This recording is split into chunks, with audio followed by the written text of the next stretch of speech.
Tensions mounted as nearly 100 nuclear tests were conducted between the Nevada test site and the Pacific Ocean under the code names Nougat, Storax, and Dominic.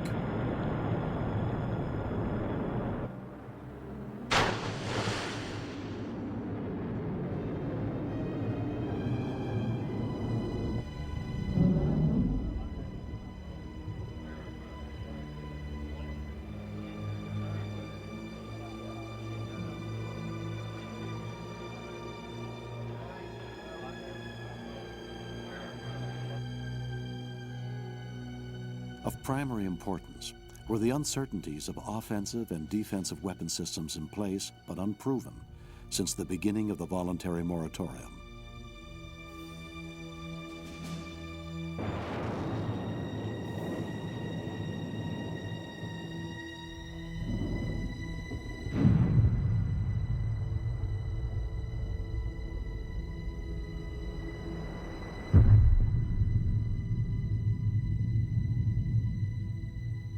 Operations resumed at Johnston Island and Christmas Island during Operation Dominic. The United States negotiated the use of Christmas Island from the British, who had used the island to conduct their own thermonuclear tests. Multi-megaton nuclear weapons were loaded aboard B-52 strategic bomber aircraft, delivered from Hawaii, and airdropped off the south end of Christmas Island.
The Department of Defense continued its advance into space by conducting 5 high-altitude tests above Johnston Island. Most of these bombs were carried aloft by the Air Force's Thor missile to continue the research of neutralizing incoming enemy warheads high above the Earth. Nuclear weapon testing had joined the space age.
This small step toward safety can be followed by others, longer and less limited, if also harder in the taking.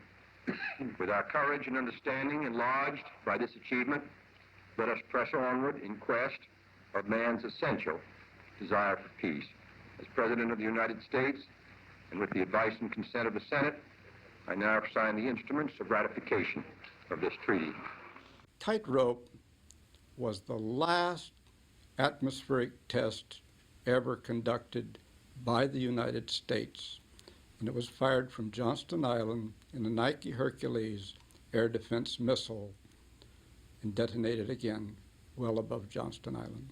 And that ended this whole series of atmospheric testing by the United States, when in 1963 we entered the Limited Test Ban Treaty that prohibits any atmospheric testing.